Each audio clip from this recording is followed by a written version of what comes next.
Japan marks 80 years since Hiroshima-Nagasaki bombings.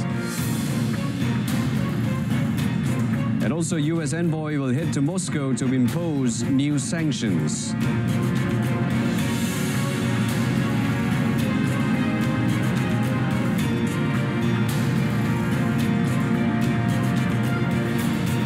Good afternoon, Assalamualaikum Malaysia Madani. Thanks for tuning in. I'm Brendan Lepore.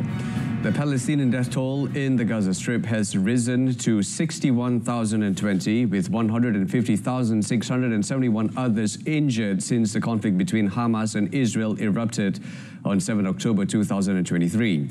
Gaza's health authorities said in a statement on Tuesday that Palestinian medical sources said that Israeli attacks have claimed 31 lives since the early hours of Tuesday. Local media in Gaza reported that the Israeli army had launched strikes against people transporting aid supplies in the northern Gaza Strip, killing 6 and seriously injuring many others.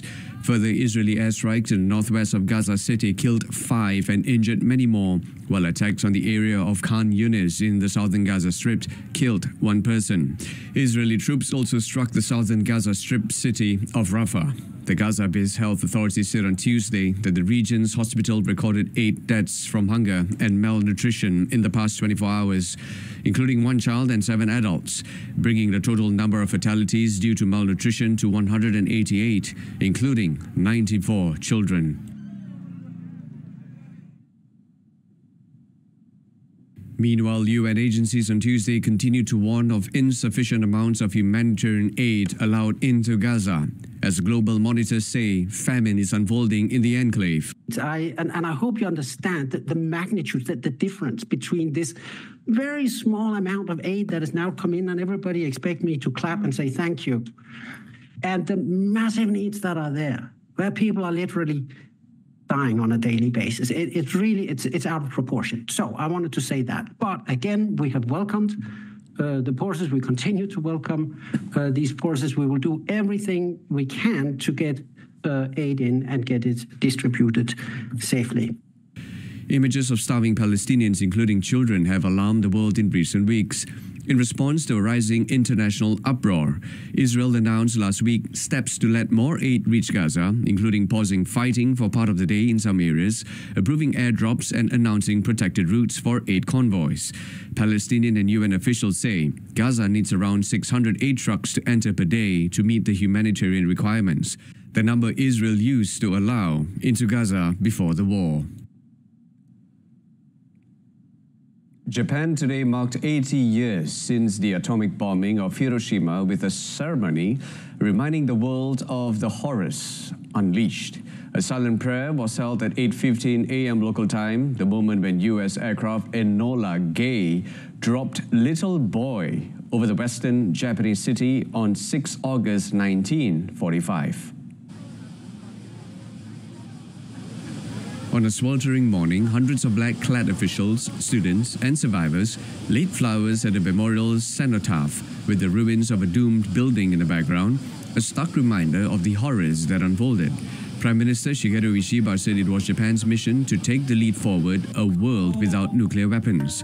The final death toll of the Hiroshima attack would hit around 140,000 people, killed not just by the colossal blasts and the ball of fire, but also later by the radiation. 3 days after Little Boy on 9th August, another atomic bomb killed 74,000 people in Nagasaki. Imperial Japan surrendered on 15 August, bringing an end to World War II. The United States, which has never formally apologized for the bombings, was represented by its ambassador to Japan. Russia and China were absent.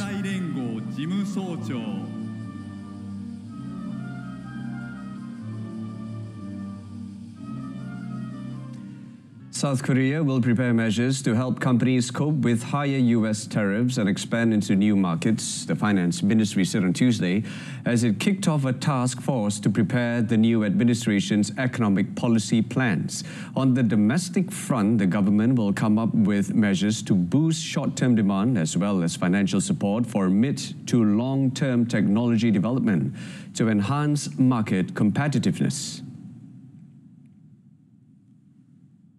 The government in a statement said South Korea reached a trade deal with the US last week, just days before President Donald Trump's threatened 25% tariff rate were due to come in on its exports to the United States. The trade deal set tariffs on exports from the Asian country at 15%, still higher than a baseline 10% rate, and the near zero tariffs for exports under a Korea-US free trade agreement. Still, topics left unresolved by the deal provide scope for more disputes, as the two countries prepare for a summit between Trump and the new South Korean President, Lee Jae-myung, in the coming weeks. Experts said Trump may use the summit to try to squeeze more concessions on areas such as defense costs and corporate investments. Left out the deal, while non-tariff barriers and currency could prove thorny issues.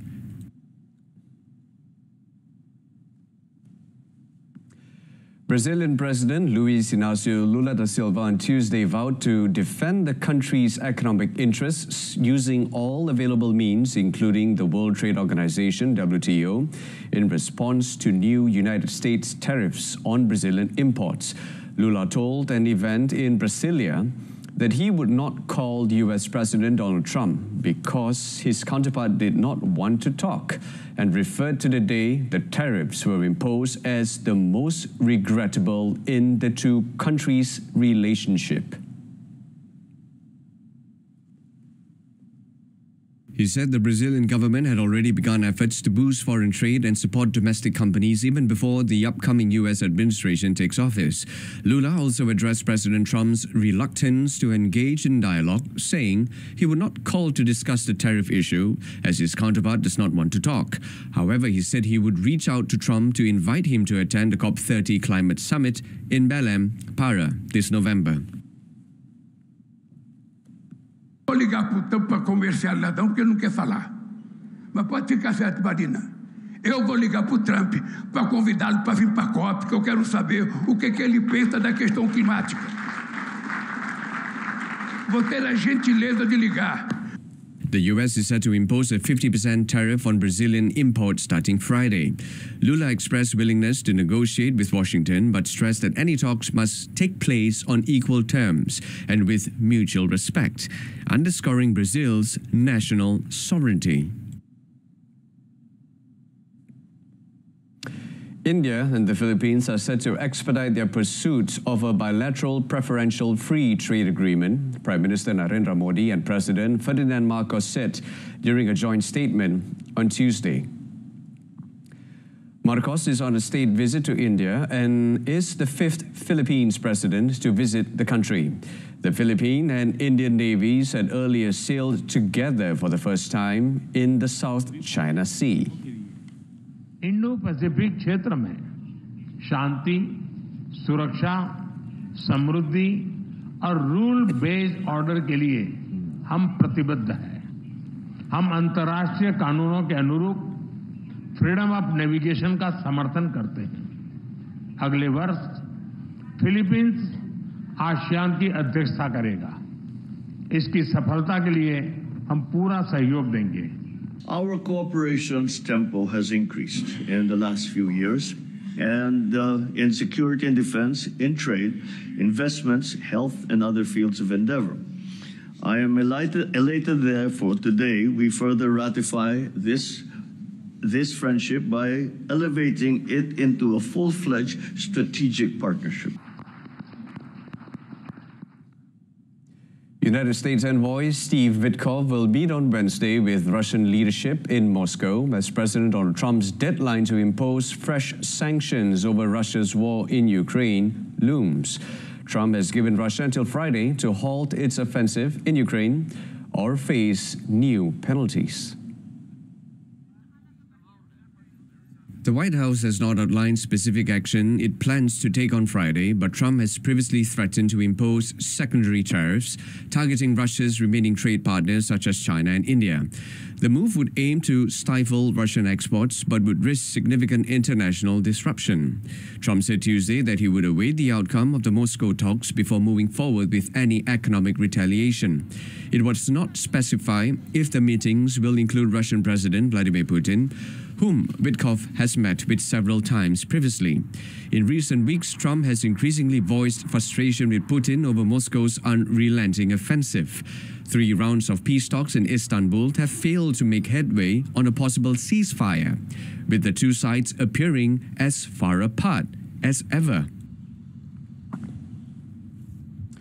Russia swarmed a railway hub in eastern Ukraine with dozens of drones early on Tuesday, killing 2 people and wounding 13.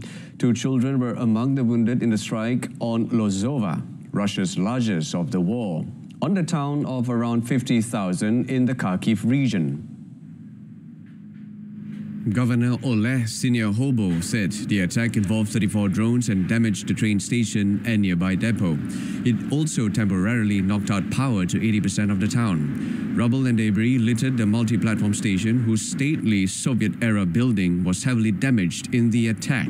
State railway operator Ukazaliznitsia said one of its employees was killed and 4 more wounded. Ukraine's Air Force said it had downed 29 of 46 drones launched by Russia across Ukraine overnight. There was no immediate comment from Russia.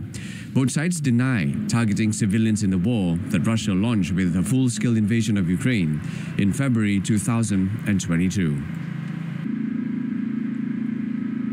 Chinese and Russian navies carried out joint drills in waters near Vladivostok from Sunday to Tuesday, completing subjects such as joint air defense, maritime combat, joint anti-submarine warfare, and anchorage defense in accordance with the exercise plans. Vessels formed combat formations upon arrival and intensified sea and air surveillance. The radar system aboard Chinese guided missile destroyer Shaoxing, which served as the command ship during the Joint Sea 2025 naval drills, was the first to detect an unidentified aerial threat, prompting both sides to activate a joint defense network and simulate a successful interception. Following the Shaoxing reported an approaching unidentified maritime target, the formation launched strikes on the simulated threat and destroyed it. Subsequently, radar systems showed multiple fast-moving small targets approaching the formation, and the fire support from escort vessels responded immediately, fighting against the small targets. After the drills, the two navies will conduct joint naval patrols from Wednesday on.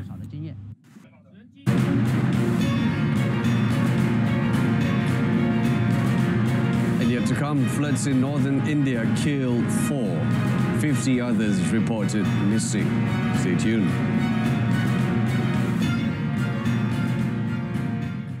More of that in just a bit. But first, former British Prime Minister Boris Johnson on Tuesday said that Taiwan did not deserve to be bullied by China and urged the West to build economic and political relations with Taipei in the face of Beijing's campaign against the democratic island. Johnson, who was invited to deliver a speech at a security forum in Taipei, earlier paid a courtesy call to Taiwan President Lai Ching-te. The former PM said that Western countries, the US and the UK, should not tiptoe away from China's pressure. Thank you for your very kind invitation.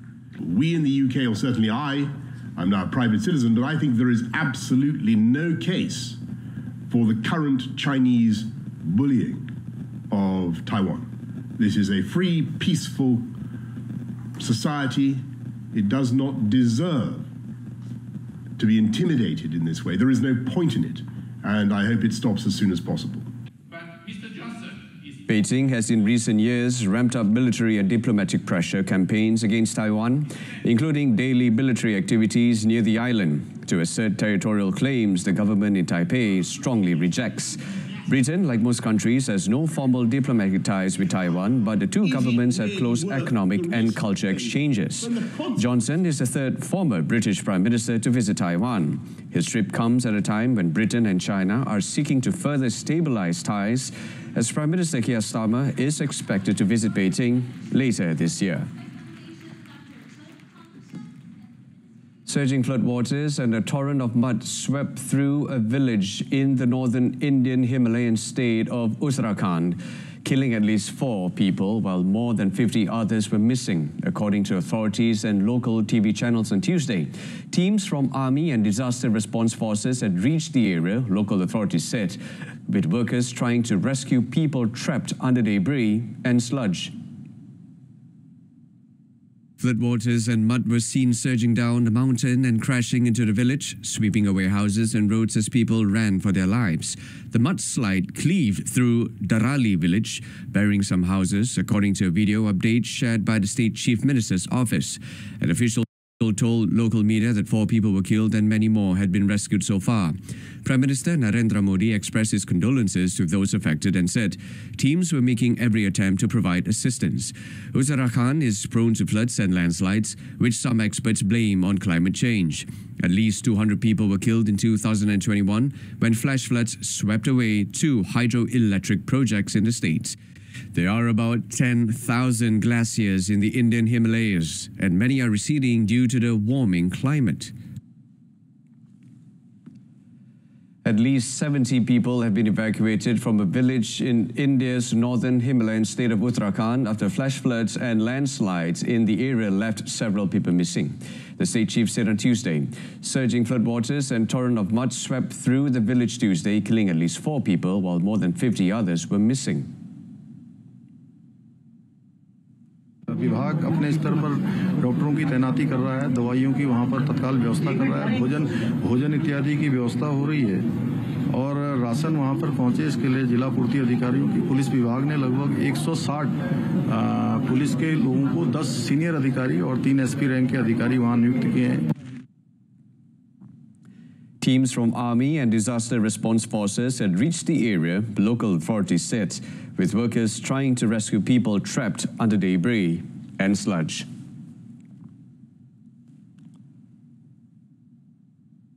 Bangladesh Interim Chief Advisor Muhammad Yunus said on Tuesday that he would urge the Election Commission to hold national elections by February next year.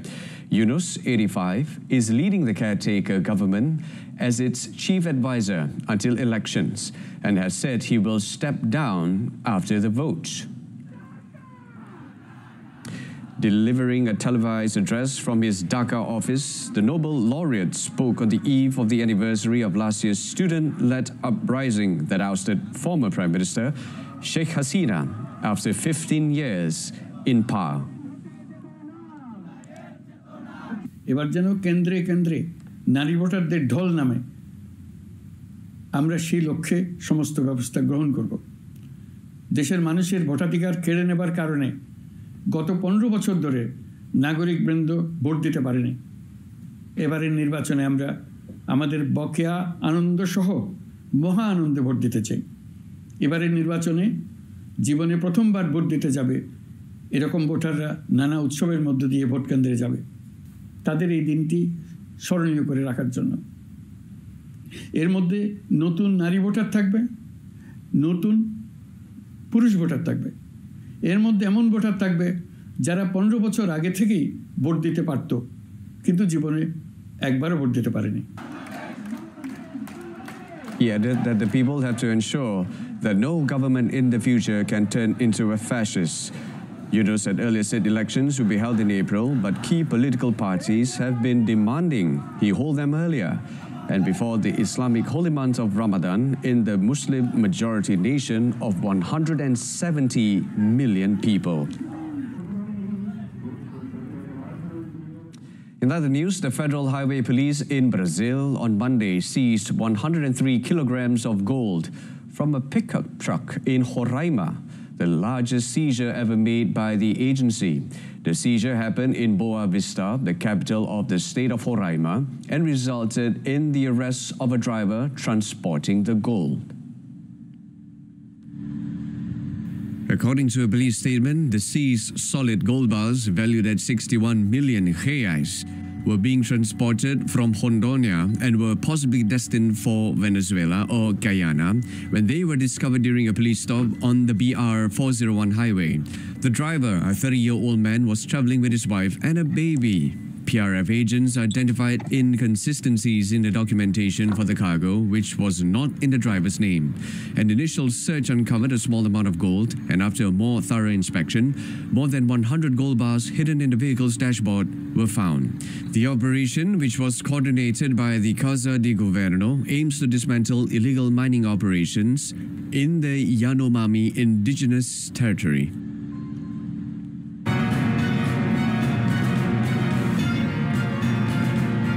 on to sports. Man United enters bid for Benjamin Sesko. Stay with us. Super GT 2025 Series dengan 8 siaran langsung perlumbaan. Pusingan 1, 13 April dibawakan dari Litar Okayama International Circuit. Pusingan 2, 4 Mei dibawakan dari Litar Fuji Speedway. Pusingan 3, 28 Jun dibawakan dari Litar Sepang. Pusingan 4, 3 Ogos. Pusingan 5, 24 Ogos dibawakan dari Litar Fuji Speedway. Pusingan 6, 21 September dibawakan dari Litar Sportsland Sugo. Pusingan 7, 19 Oktober dibawakan dari Litar Autopolis. Dan pusingan 8, 2 November dibawakan dari Litar Mobility Resort Montegi di saluran Sukan RTM. Juga secara penstreaman langsung di RTM Click. Welcome back. And in sports, US President Donald Trump signed an executive order on Tuesday to establish a White House task force for the 2028 Summer Olympic Games in Los Angeles. The task force, made up of cabinet members and government agencies, will coordinate federal, state, and local government work on transportation. America is a nation of champions, and in July 2028, we'll show the world what America does best, and that's win. We're winning like we have never won before. You see that all the time. A year ago, we were not a country that was doing well, and now we're the hottest country anywhere in the world. The United States will host the Olympics in Los Angeles in 3 years' time. Trump has expressed pleasure that his second term will coincide with the Olympics and the World Cup. Last month, organizers of the Los Angeles Games released a first look at the Olympic competition schedule. The city had also hosted the Olympics in 1932 and 1984. Halt! Halt! And in football, British media reported on Tuesday that Manchester United have made a bid for RB Leipzig striker Benjamin Sesko. United have reportedly offered a package of around £74 million for the 22-year-old Slovenia international, who at 1.96 meters tall has drawn comparisons to Manchester City's Erling Haaland.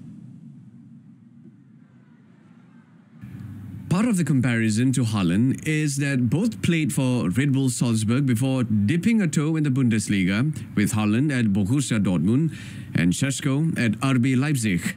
The 22-year-old was absent from RB Leipzig's pre-season friendly loss to Atalanta on Saturday due to his expected departure from the club. The striker, who has told his teammates that he will be leaving train indoors away from the team at Leipzig's training complex on Tuesday. United have been pursuing a striker all summer and missed out on targets including Victor Gyökeres, Ugo Ekitike and Liam Delap. Newcastle United are also reported to be interested in signing Sesko should their Swedish striker Alexander Isak leave for Liverpool.